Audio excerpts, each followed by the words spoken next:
Stames, Edwards, Stames, Edwards, Stames, Edwards, Stames, Edwards and Stames. Edwards and Stames, episode 3. We are back this week, Thursday, May 11th. I am Edwards, he is Stames. Stames, this is Edwards. How is Stames today? I am doing great, Jeff Edwards, and man, it feels like it's been a long time. It has been a long time, hasn't it? We've been on this YouTube gimmick for 2 weeks, and we still haven't done anything. Well, we did, but we didn't. But that's another story. Yes, another story. But before we begin, yeah, I got to take a minute here. Do it. Because there is an individual out there, Jesse the Bobby Ventura, who is very concerned about my well-being and where I was on this network. And to be quite frank, he is the only guy that asked about me on the Twitter. That includes Joe White. That includes AC. That includes yourself, Jeff Edwards. That's true. This is true. So to Jesse the Bobby Ventura, I thank you, my man. Thank you. And speaking of, not to overload the show here with Jesse the Bobby Ventura, apparently that is your new gimmick name, Jesse the Bobby Ventura.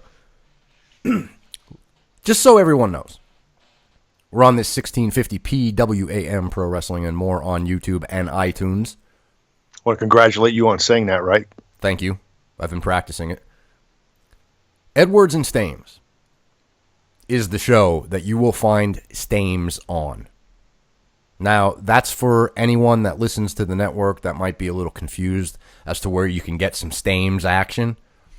That goes to some people on the network that are actually on the network named Joe White that have no idea that the Rise of Liberty ended. So now you know. Stames is on Edwards and Stames. There is no Rise of Liberty right now. Maybe we'll go back to it, maybe we won't, but we haven't done it in a long time. I think DJ Stames is on that Ride Home show. I think he reads them and weeps. Or something. Driver late. No, all right, enough. All right, so that's the network, 1650 PWAM. Whether you're on YouTube or iTunes right now, checking out Edwards and Stames episode 3, we thank you. So here we go. Lot to cover tonight. Lot to do. Pro wrestling and more. First, you're going to get some pro wrestling out of us. Here's the first thing, well, the one and only thing that I wanted to get your reaction on, Stames, is my Blading for Truth show that I just released, episode 55, Change the Recipe. I know you're not watching a lot of wrestling. However, I wanted you to listen and take a gander, an audio gander, at my thoughts on the Jinder Mahal character and the push he's currently getting on SmackDown.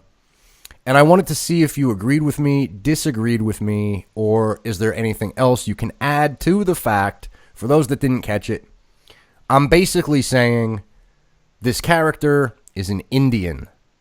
Okay, he's an Indian American. He's using phrases and trying to get some kind of heat that I can only describe as terrorist heat. But he's not actually a terrorist. And in my opinion, this is as far as Vince McMahon is willing to go with this character instead of actually getting someone that could portray a terrorist to get that heat. So I'm going to pass it to you, Stames. What are your thoughts on my take, and what are your thoughts on this Jinder Mahal character right now? Well, I listened to your show, and it was fantastic, by the way. You do a great job. Thanks. Sir Edwards. Thanks. But I want to say this. First off, where was Jinder Mahal born? Do you know that? And by the way, I'm going to call him Jinder Mahal because I would call him by his real name instead of his character name, but there's no way I can say that. Okay. Honestly, I don't know where he was born. I don't know. He was born in Calgary, Alberta, Canada. Okay, so he's Canadian. I assumed he was American. I called him an Indian American, but I'll take it back. He's Canadian. Okay. So he's Canadian. Okay. Beyond that, he was doing the gimmick with the band. What were they called? The three-man band. MRB? 3MB. The 3MB. Was he an Indian in 3MB? Or was he just a rock and roll star in 3MB? What the hell was he in that? Actually, for some reason, I'm picturing the turban, but then I think they threw it away. Like they, right. Yeah, they got rid of it. So he comes back this time with no turban. But then as they decide they want to give him the push, they put the turban back on him. Correct. Bro, let me ask you something. Because I don't understand any of this. First of all, I'm trying to remember 9/11. Was that the Indians took over our planes and flew them into the towers, right? Right. Same thing, I guess. I can't even think of a time when Indians were terrorists. I can't even think of a time when we were pissed off at Indians. Like, I don't know where this heat's going to come from, dude. All right. Right, that's kind of my point. Have we ever been pissed off at India, period? I don't think so. For what? I don't know. Like, the only way I can see you getting heat on an Indian is if he has, like, a telemarketing gimmick. Because when they call you and they really can't speak the language, hello, my name is Tom. You know, and they're trying to sell you something, that would piss you off. That would give them some heat. Right. But that's about it. Dude, it's uncanny to me. But then again, we're talking about a 72-year-old, out of touch guy that is the final say on all this shit. Mm-hmm. We're talking about an organization who said on their website, and I don't know if you read this or not, in describing Finn Balor. All right, I am going to describe to you Finn Balor. And when I do that, I want you to tell me my references, how I think this may have come from, okay? Okay. Finn Balor is cooler than James Dean, but tougher than John Wayne. Who said that? Wait a minute. Somebody that's actually on their website? Yes.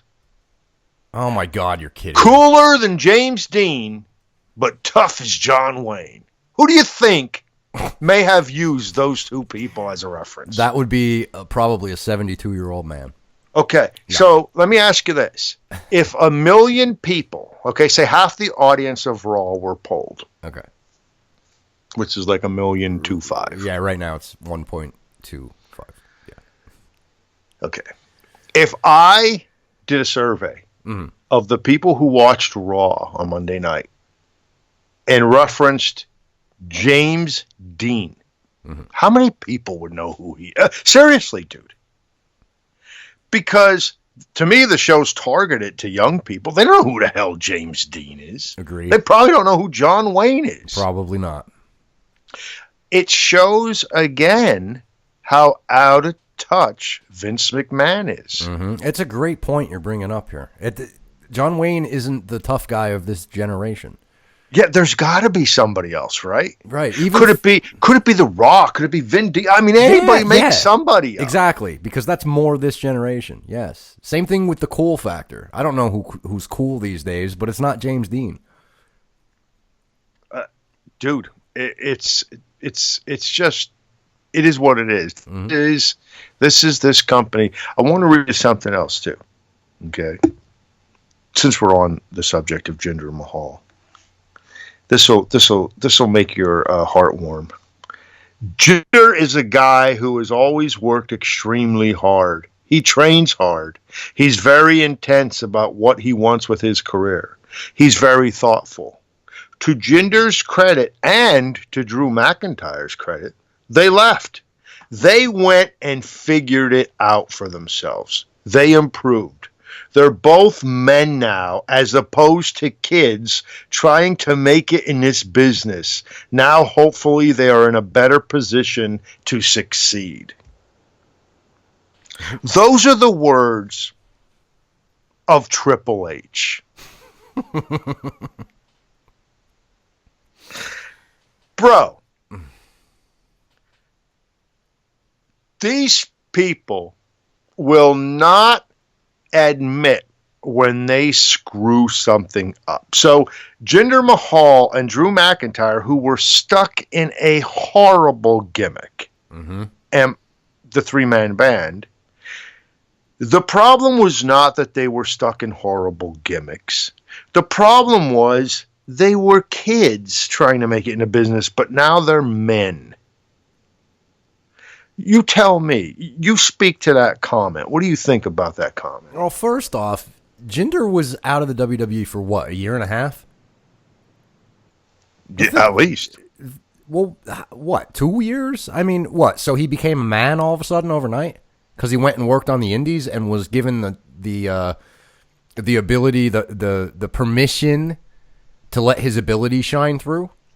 Yeah, I see here that he left in 2014. Okay, and he came back. He was released June 12th, 2014. So it's almost 3 years. Okay, so in 3 years' time, he grew up into a man. Yes, by the way, if you see the way he's cut, I mean, definitely. Yeah, he looks like a man, that's for sure. So what did Drew McIntyre do? Did he grow up over at TNA? You know what the funny thing is about that? He got released and cut that first promo. Actually, it's in the... I used part of his promo in my Blading for Truth opening. He went back overseas to the indie fed that, got him signed in the first place. I can't remember the name. Was that in Ireland? Yeah, it's either in Ireland or Scotland. I can't remember. It might be Ireland. But he cut this scathing promo, shoot style, and set the indie world on fire when he first I remember left. it. So, I remember. So he got fired, and then a week later, he became a man because he learned how to cut a promo in the business. Somehow in that week where he left WWE and showed up in that indie ring, he learned how to cut a promo. That's what Triple H is saying there, right? Apparently, TNA somehow got Drew McIntyre to grow up. And now he's a man. That's Mama Dixie, baby. Mommy Dixie. And Jinder Mahal, where did he become a man? Where was he? I don't know. I know he did a couple indie dates, and yeah, that's all he was doing. He was doing indie wrestling. Yeah. Man, it's just typical them. It's typical WWE. This guy started his wrestling career in the Hart Stampede Wrestling promotion. The Canadian Indian that we all hate. Yes. Yes. There's nothing I hate more than Canadian Indians, boy. Woo! All right, so let's get back into that a little bit. All right, first question for you. Do you agree that they are trying to get him that Iron Sheik evil foreign terrorist heat? Well, yeah, but it's not going to work. Well, yeah, of course. Because nobody knows what that is. Nobody knows. Forget about kids. Okay, we say Raw is targeted to kids. Okay, and same with SmackDown. The whole product is targeted to kids. Yeah, they're not going to know anything about India Heat. All right. Well, we're adults and we don't know anything about India Heat. So how are those kids going to know anything about India Heat? I don't know where to see. I would love to interview Vince McMahon and ask specifically how that is, how that or where that India Heat came from. Like I said on my show, why not just, if you're going to create a heel that wants instant natural heat, why not just hire a couple people and make up some radical Islamic group that's what you're trying to do here? So why not just do it? What do you think the reason is that he won't just, step on that line and go ahead and do what he's trying to do anyway? Well, he's not going to do it because he doesn't have the balls to do it. Because of what would be there would be a lot of political backlash from that. The thing is that I don't understand is really, shouldn't there be some political backlash from what he's doing here? I mean, it doesn't make any sense to me. There actually should be, yes. I mean, why are we casting him this way? It doesn't make sense. Yeah, he's not. I don't. Is it just, are all foreigners heels to Vince McMahon?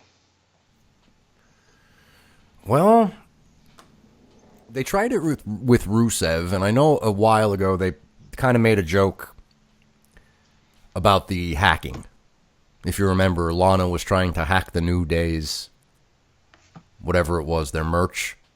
Okay. The website or whatever. So they kind of made a joke out of that because, it's current with what's going on. But right. if you're trying to be current and trying to find a foreign heel, my God, it shouldn't be so hard to come up with some idea with what we're facing as a society today. You would think. You would think. Do you remember Jinder's last match before they let him go? 3MB match? Classic. Let's hear it. He took on El Torito. You remember El Torito? I do, yes. The little bull. That's right. Did he lose? He did. Jinder lost. El Torito, in just over a minute, won with a moonsault. Moonsault.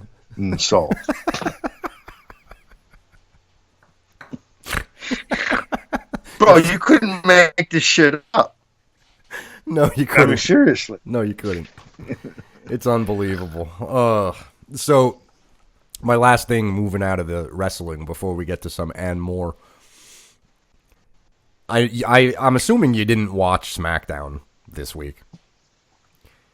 But I did not. Okay. As he's coming to the ring, he's doing the promo, like I said on my show. He's doing, I'm going to bring that title back to my people. No reaction from the crowd at all. Taj Mahal, the Maharaja, there's no reaction when he's saying this stuff. So, in my opinion, Vince probably saw it. Said, okay, we experimented with Jinder Mahal's character here. Let's move off it and kill it at the next pay-per-view, have him lose, and that's that. What do you see them doing moving forward with this? I don't know. I mean, he does have the body, and I would think that would be something that Vince would like. He's jacked. The guy's jacked. He is. He's huge. He's cut. He's cut like a god. I'm sure Vince would enjoy that from him, and I'm sure he does enjoy that. I don't know. I mean, is it possible that Vince would fault Jinder for the fact that he's not getting the heat that Vince wanted him to get? Yeah, because he's a clueless prick. I guess that's possible. Mm-hmm. But let's face it, it is what it is. It's just a stupid gimmick. It's not going to get heat. Nobody gives, we think of the people in India and Calcutta. When I was a kid learning about Calcutta, all we were told is how they were starving to death and they were poor. Yeah. Yep. Why do I have any beef with those people? Well, pal, you see, he's got dark skin, you see. So he's a terrorist, pal. And that's exactly why I say maybe there should be some political backlash about what he's doing here, because I think that is what is going on. Yes. Yep. Well, it doesn't matter. He's Indian. Paul, he's dark-skinned. They have a name like Singh. That scares me, Paul. Singh. Yep. It's another example of why wrestling is bad, in my opinion. Yeah, dude. I mean, come on.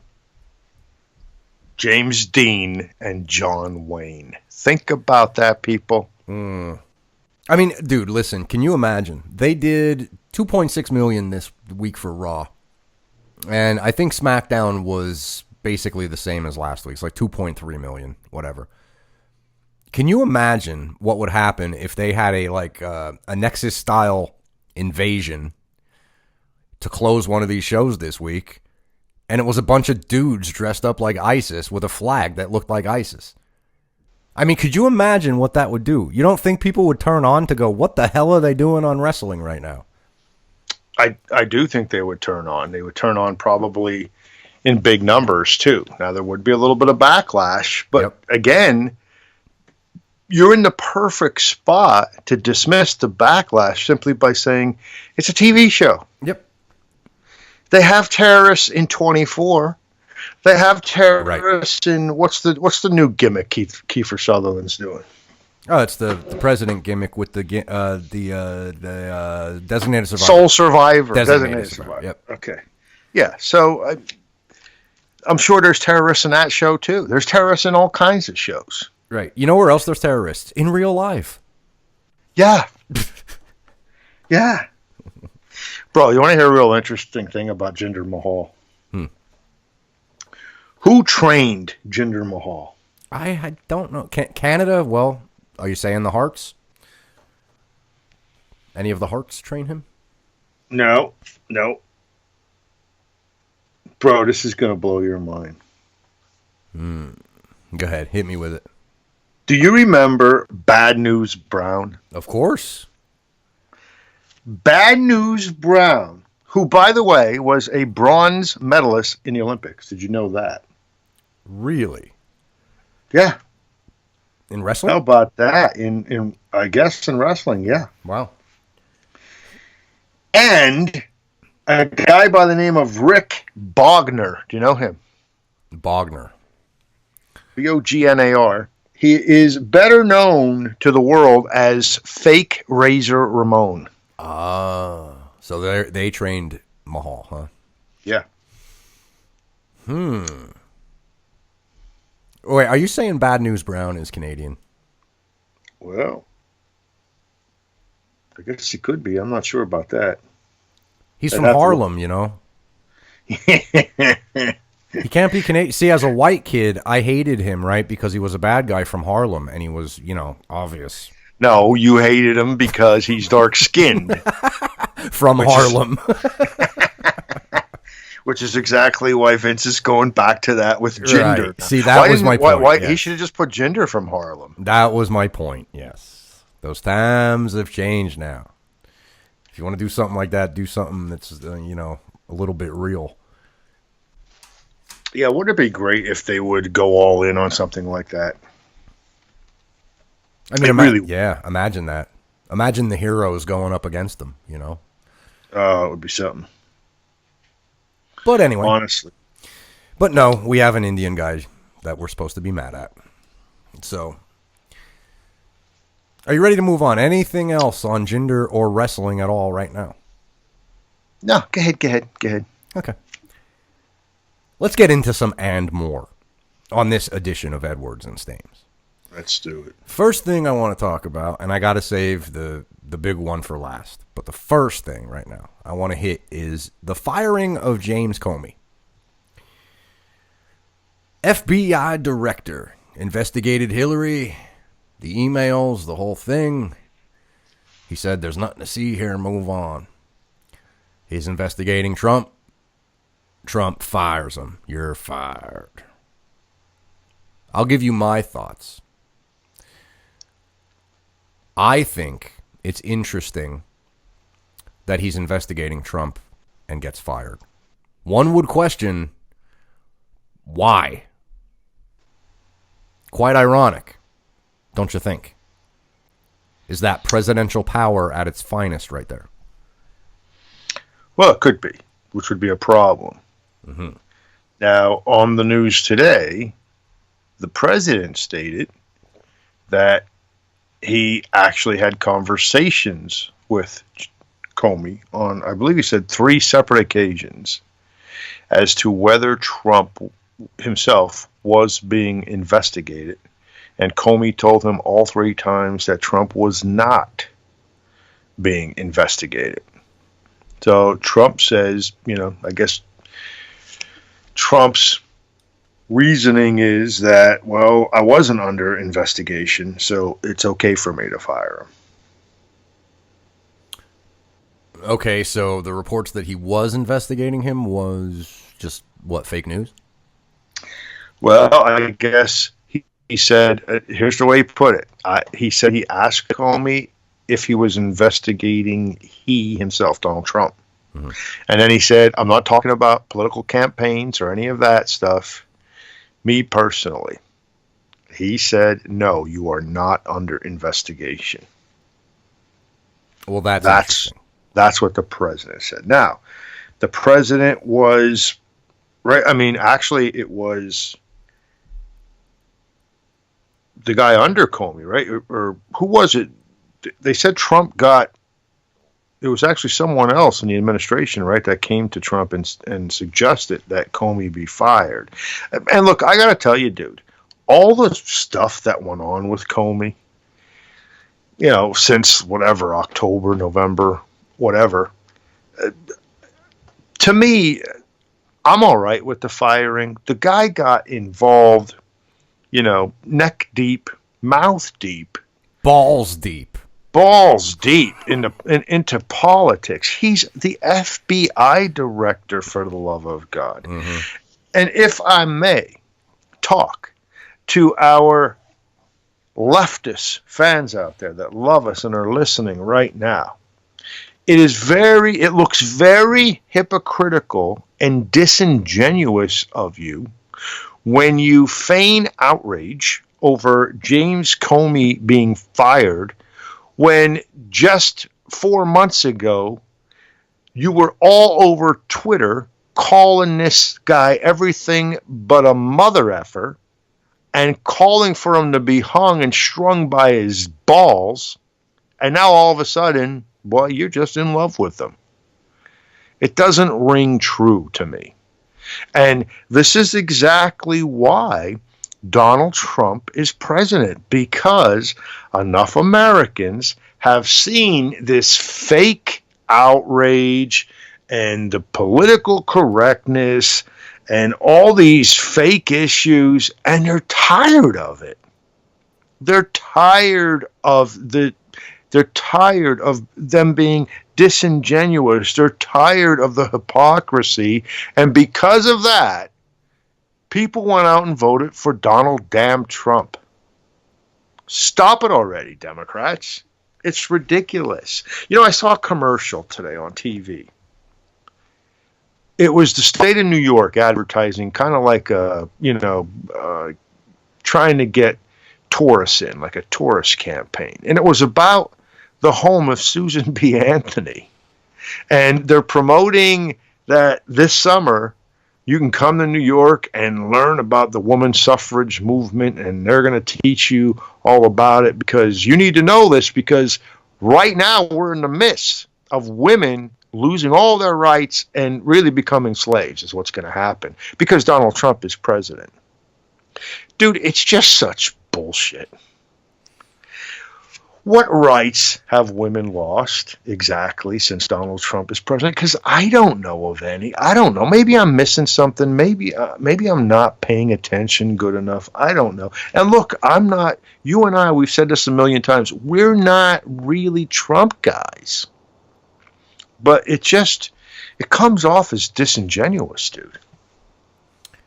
Yeah, as far as I know, every woman in my family and extended family none of them have lost any rights as a U.S. citizen. Actually, my wife and my daughter are in a cage right now, but... well, that doesn't have anything to do with Trump. That's all you, buddy. Second thing is, you're talking about the hypocrisy of, left and right. I mean, Comey lets Hillary off the hook. He's a great guy. Right. Trump retains Comey, says, no, he's a great guy. Believe me, great guy. We're going to keep him on. He's going to work hard. That's when everybody turned because, okay, now he's in bed with Trump. Now all of a sudden he gets fired and everybody's coming to his defense. Everything is so politicized. Even the FBI director has his fans and his loyal minions. It's a problem. It's terrible. It's terrible. It's the FBI. It's our CIA. It's our intelligence community. I mean, the politics run deep, and they shouldn't. Again, we've had that conversation before. We shouldn't know what a judge's political affiliation is. We shouldn't know what an FBI agent's political affiliation is. We shouldn't know what a CIA agent's political affiliation is. Yep. We shouldn't know what one of our security detail, what their political affiliation is. We shouldn't know that. They're acting on behalf of the country and the citizens of this country.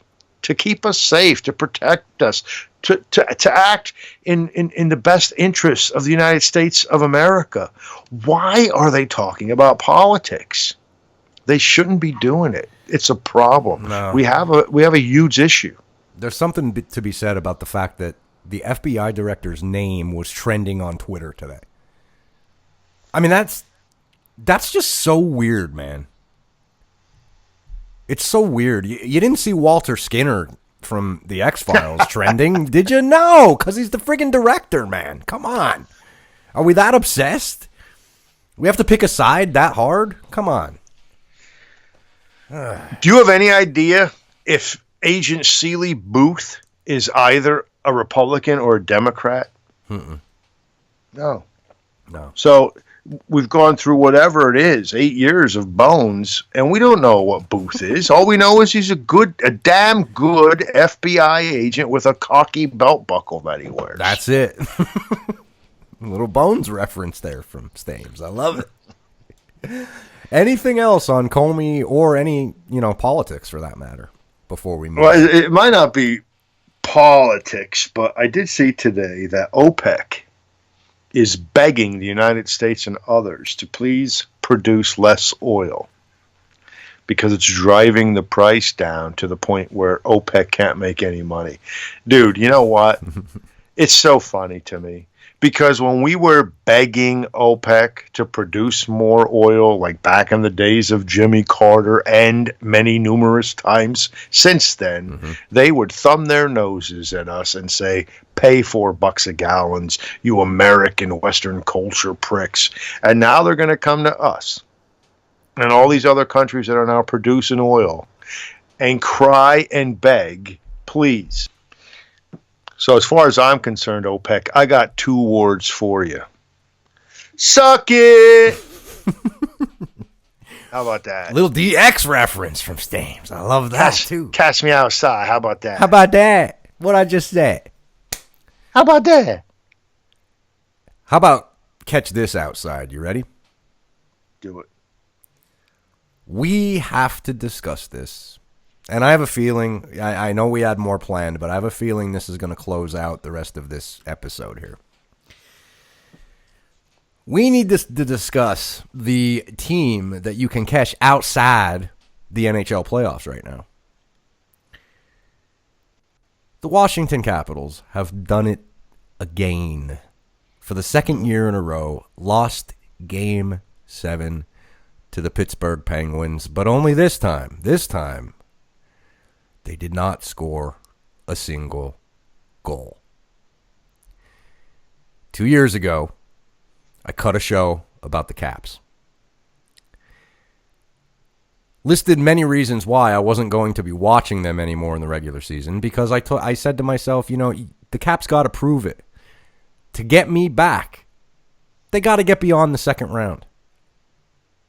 And they failed last year. This year was the same thing.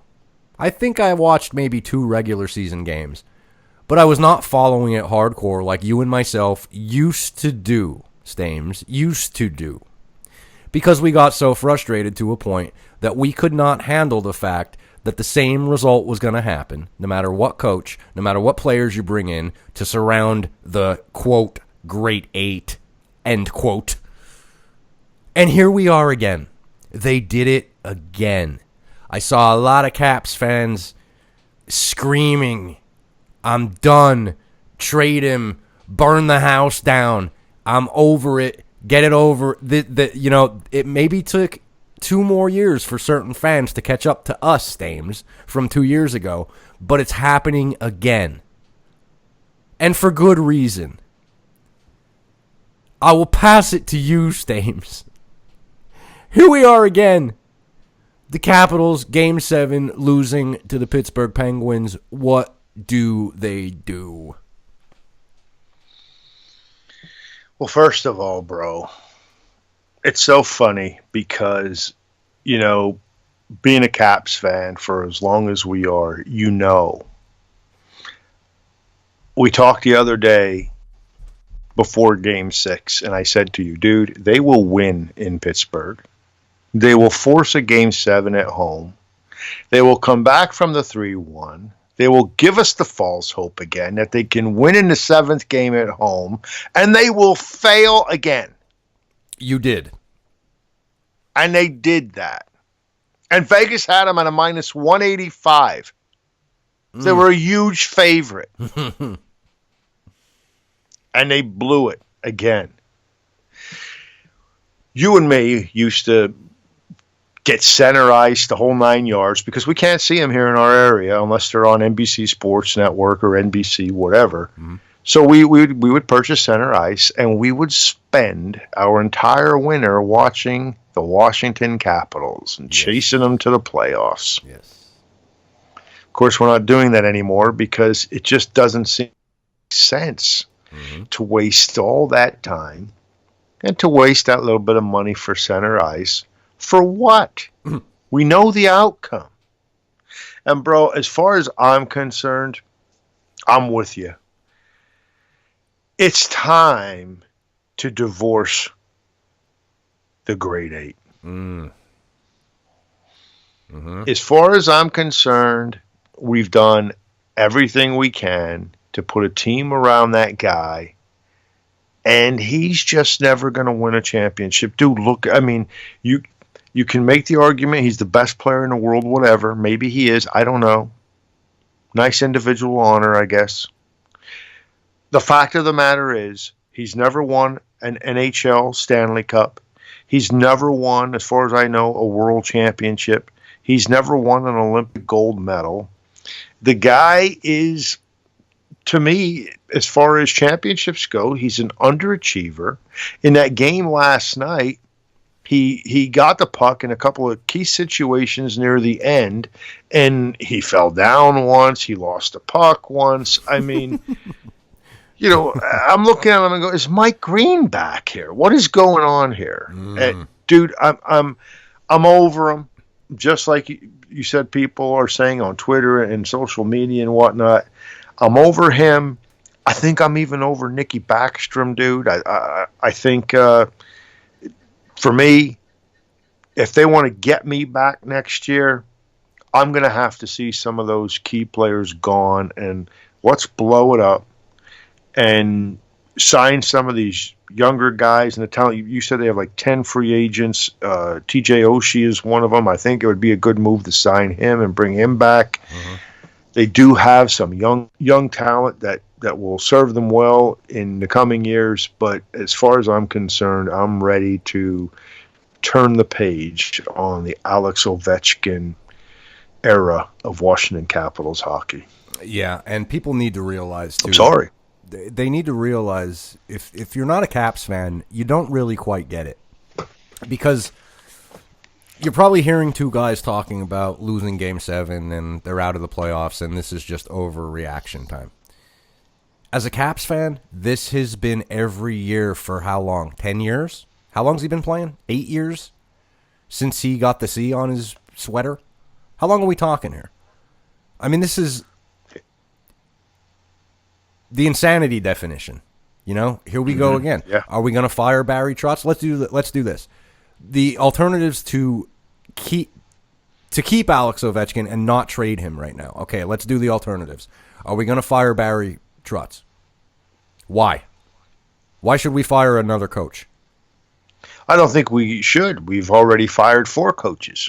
Okay. Well, we didn't fire 4. We fired 3, I guess. 3 and 1 left, right? And one said, "To hell with this. I don't want this job." Right. Exactly.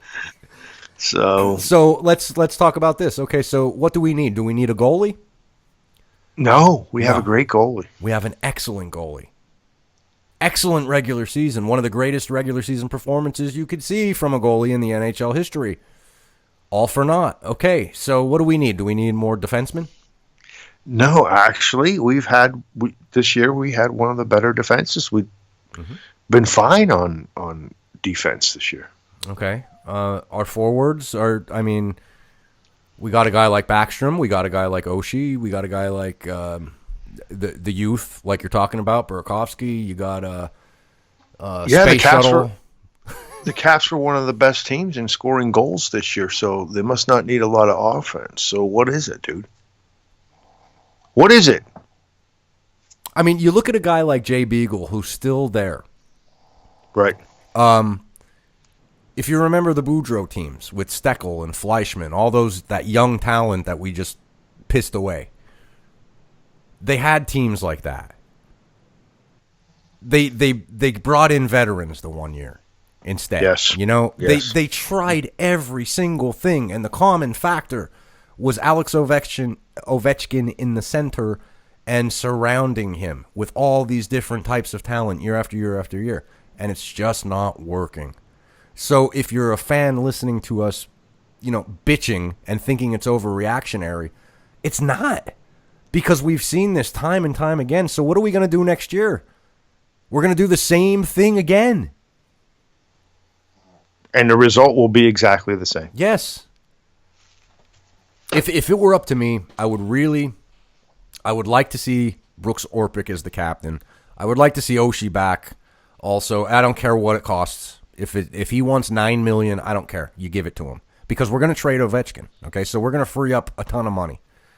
Bring back Oshie and put the A on his jersey, and you go from there. Because it's going to set a totally different tone than what this team has been playing under for the past 8 to 10 years. You could probably deal Ovechkin and Backstrom, and for those two guys, you could probably legitimately get two very solid veteran type players and probably a pretty damn good rookie. Mm-hmm. Whoever the next grade 8 is. Mm-hmm.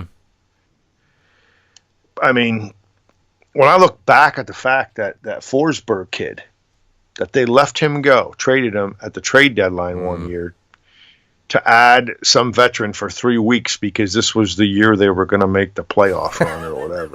Right. Every year's that year. And now there's that kid in Nashville kicking ass, Mm-hmm. and we don't have him. It just pisses me off. And, I'm sure the thought process there was, well, yeah, he's going to be a star, but we already have the star of stars. Right. And Alex Ovechkin. So why do we need Forsberg? Then we're going to have to pay 2 stars, and we're going to have all this money out. I don't know, dude. I mean, personally, if they would fire Barry Trotz, I think I would actually just boycott, because at that point, then it's a systematic management problem, whatever. They just don't get it. Yeah, that's a great point. That's a great point. Yep. And at that point, there's no sense in even following them anymore until that changes. Mm-hmm. Watching some of the Anaheim-Edmonton series, Edmonton, really young team. Maybe they're going to look at this as, okay, how do we get out over the hump? Maybe I wouldn't mind stealing a couple guys from there, a couple of those young guys.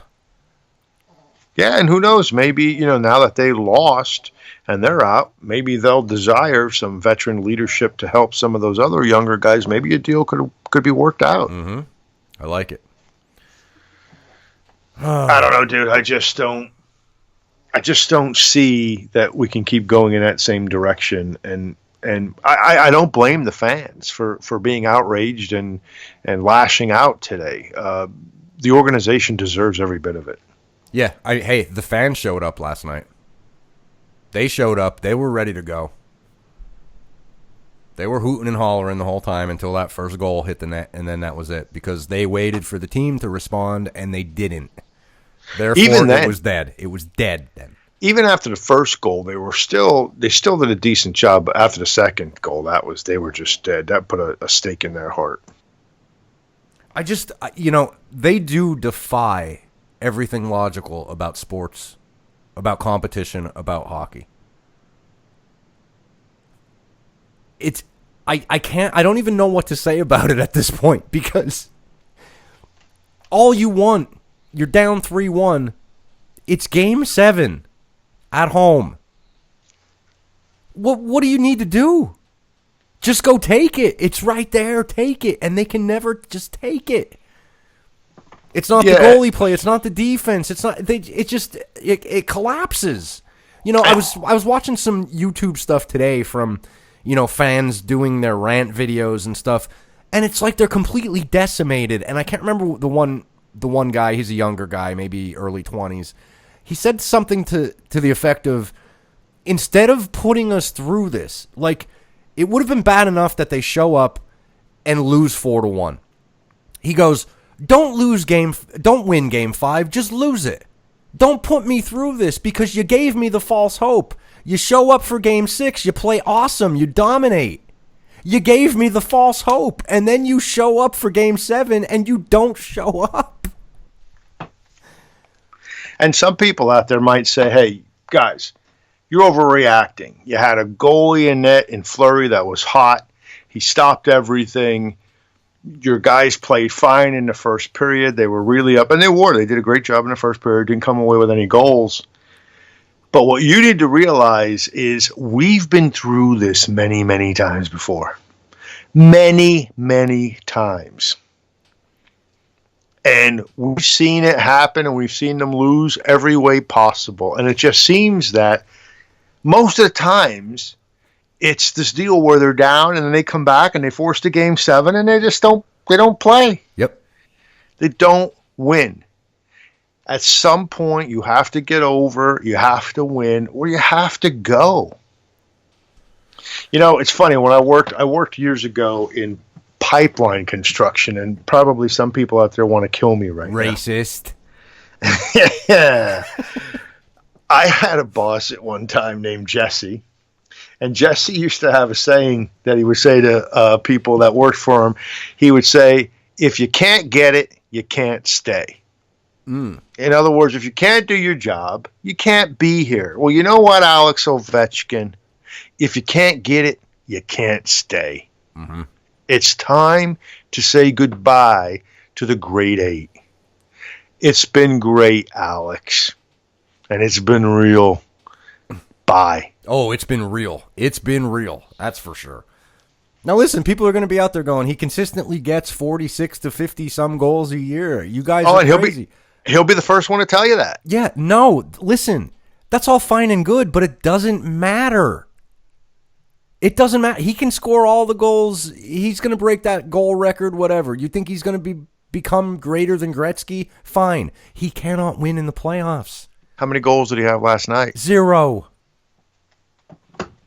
You'd be pissed too if it was your guy. Trust me. My God, how many, what do you need? What do you need to do? Let's just do it again. And that's my fear for this team moving forward. They have 10 free agents. Some are restricted. Some are unrestricted. I can't remember if it's 6-4 or 5-5, whatever. But what are we going to do? Just let all those 10 guys go and replace them with another 10 guys and expect a different result? These 10 guys, Christmas, New Year's? Christmas, New Year's. Look it up, people, if you don't know what we're talking about. It will be worth the research. Totally. These 10 guys, Christmas, New Year's. I just don't know what to say about the Caps anymore, dude. I really don't. I mean, you remember those years because we used to follow Hershey, too. Mm-hmm. Hardcore. So after the season, we would be like, okay, next year we're bringing up Steckel and Fleischman. They're definite. We're moving these 2 guys out. We're going to bring in a veteran here. Looks good. Next year's the year. We got Alsner and Carlson coming up, and now the defense is going to be good. Mm-hmm. 2 young studs in the back line. Mm-hmm. Oh, Hope's ready to go up and goal. Oh, my God. Now. Dude, we had a run with goalies. You remember the... Oh, yeah. Neuwirth and Varlamov, yes. And mm-hmm. And we always have that goalie, yet for some reason the goalie gets moved out because it's got to be his fault. It's nobody else's fault, right? You got to look at the goalie. Well, the goalie gets moved out, the coach gets moved out, but you know who hasn't gotten moved out? The grade 8. The grade 8. Hey, we both have Ovechkin jerseys, right? I mean, we've been Ovechkin marks over the years. Mm-hmm. It's just time. It's time. You want to do something different. That's the difference. Yeah, listen, I realize that if my wish comes true here, my jersey is worth shit at that point. Absolutely, yes. I can't wear that tainted jersey.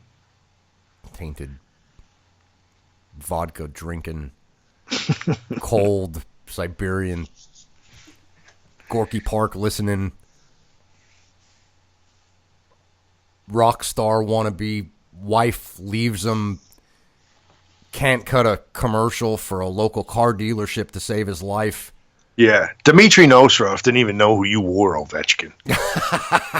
Yeah, what does that Couldn't tell have you? cared less. National hero. Couldn't have gave a damn about you, Ovechkin. So take that. Do you think Dmitry really didn't know who he was, or was he just no-selling there? I think Dmitry didn't care. I think the question was, who's better, Malkin or Ovechkin? And I think Dimitri's opinion pretty much was, who gives a shit? And he's right. He's right. By the way, Dmitry Nosorov is a guest that we had on our show a couple of times, Rise of Liberty. So I just want to let Joe White know that. Yes. For those that are wondering, yes. Yeah. Of course, Jesse the Bobby Ventura will clear that up for Joe White. Yes.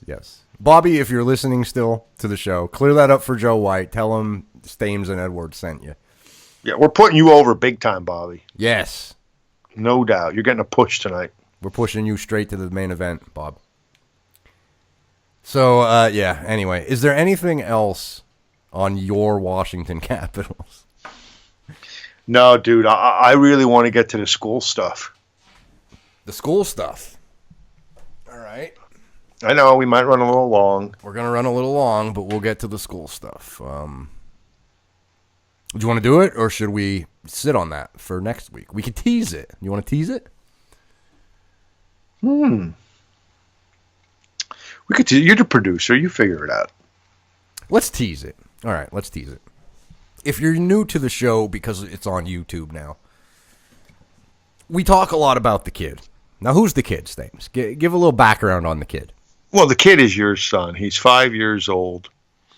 He is an outstanding young individual. And he is about to enter the day prison we call school.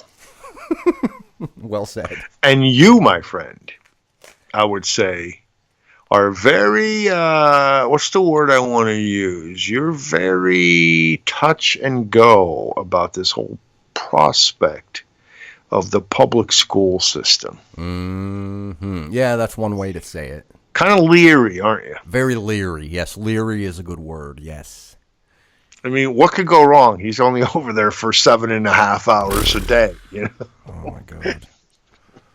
I mean, how much misinformation could they possibly put into the kid? Yep. Yeah. So anyway, the kid is a running theme on the show here, whether it was Rise of Liberty or Edwards and Stames here. We're only in our third episode, but he'll be making the appearance once in a while in conversation.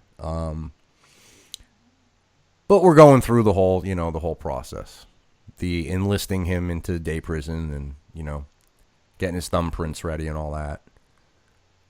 And we just had transition night, as it is called. Transition night is actually positioned after, what was the last gimmick you went to where they were welcoming the entire world into the school?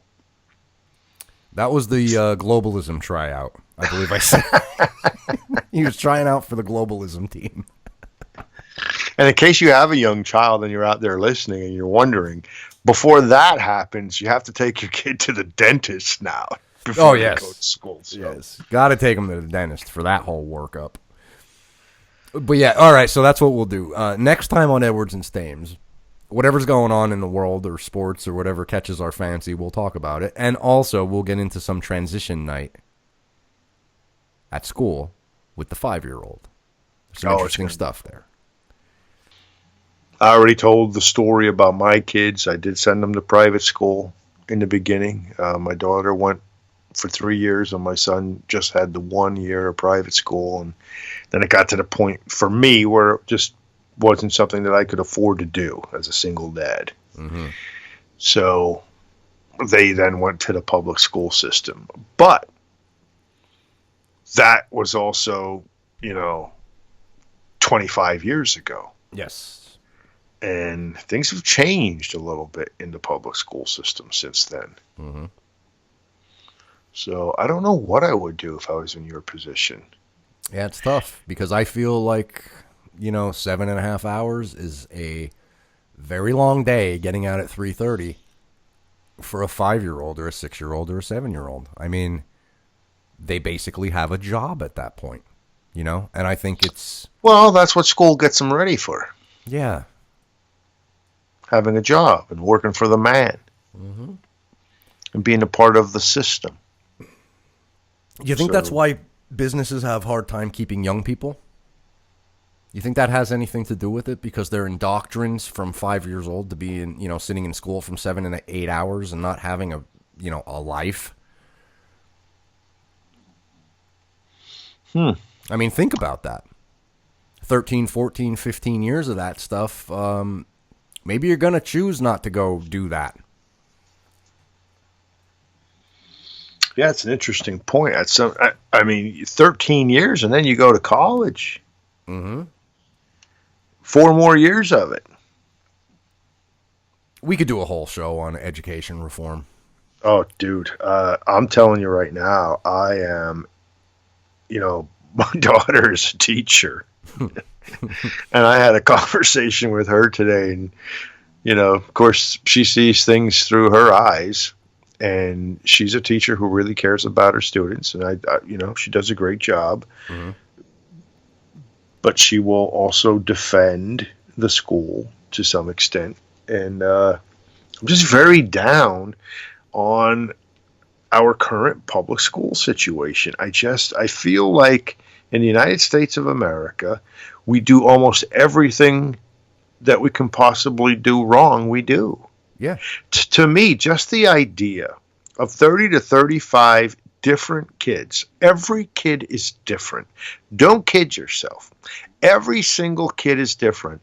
But we're going to put all 30 or 35 of these kids in one room, and we're going to teach them the same thing, the same way, and expect that that's going to be okay. It's ludicrous to expect that. I absolutely agree. It's absolutely ludicrous. Every one of those kids is different. They learn differently. Some of them know more than others right up front. How do you handle that? Well, you just keep moving on and let that kid, no child left behind. I just don't know how.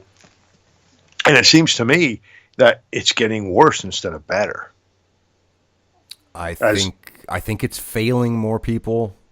Yeah, that turn into adults from from childhood years of this education system. It fails more people than it helps right now in the current climate. There are more high school dropouts today than there were in 1975 before the federal government, or 76, before the federal government got involved in education. And I know this is going to come as a shock to a lot of people out there, especially on the left. But yeah, the federal government and the Department of Education has only been around since Jimmy Carter. I know that people think that it started with George Washington, but it didn't. It's true. That's a relatively new concept. And in fact, ever since the federal government got involved in education, our schools, our scores, our dropout rate, everything has gotten worse. Everything. And again, it leads you to that question, what does government do well? We're going to hand over the education of our kids. We're going to hand over our health care. We're going to hand over our privacy. We're going to hand over our security. We're going to hand over our liberty and our freedom to this government for what? They're a bunch of losers that can't do anything right. They can't do anything well. They're a big, bad, bureaucratic monster that feeds on power, and all they want is more and more power and more money and more power. It's all they care about. They don't care about you and your kid and his education, and if they say they do, they're a lying sack of shit. If they cared about your kid's education, they wouldn't go into Washington, D.C., and closed down the best charter schools in the nation. Schools that were taking kids who were failing with letter grade F and graduating those kids as honor students, and then seeing those kids go into college and get master's degrees. And what does the federal government do under the last presidential administration? They close them down. You know why? Because it's not fair. It's not fair to have those charter schools taking students away from the public schools, even though those same students were failed by those public schools. And when they went to that charter school, their lives improved. But that's not good enough, because the teachers' unions are a pretty big PAC fund in donation money for the Democratic Party. So they have to be true to the teachers' union.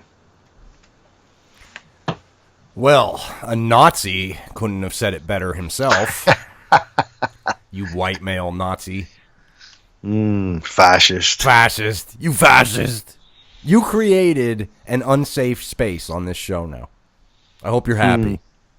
Not a safe space anymore. Great. Way to go. I hope you're proud. I hope you're proud. Well, to all you bitches out there right now, I am back. And when I say bitches, I ain't talking about women. That ain't no sexist thing. I'm talking about all you bitches, men and women. I'm back. DJ Stames is on the microphone right now. And you're going to hear my voice. I'm going to get in on some of these round tables. I got an opinion, too. Bobby Ventura wants to hear my voice. I am going to make my voice heard for Bobby Ventura. There you go. There you go.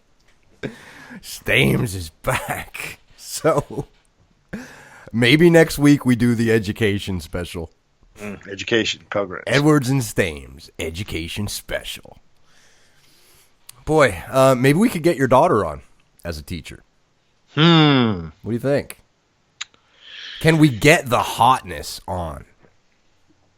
Maybe. And I say the hotness, people, you don't know the daughter Stames, but oh my God.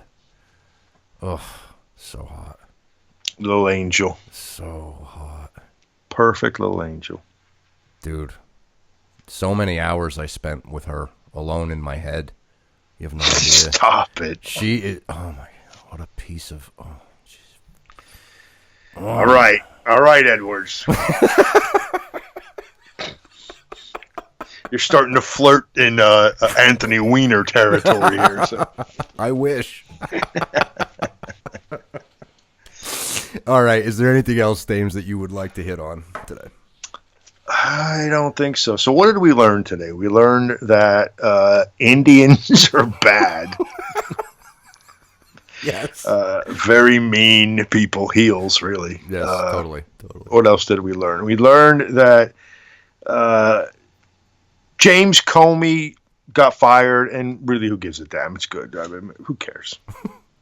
If you're going to be an FBI director and be political, it's probably better off that you're doing something else anyway. Yeah, right? I agree. What else did we learn today? The Caps suck. Mm-hmm. They are the definition of insanity. It's true. The Great Eight needs to move on. Mm-hmm. And your daughter is the hottest thing I've ever seen, obviously. So that's about it. Okay. For Stames, I am Edwards. This is Edwards and Stames. Later. Later, folks. Edwards, Stames. Edwards, Stames. Edwards, Stames. Edwards, Stames. Edwards and Stames.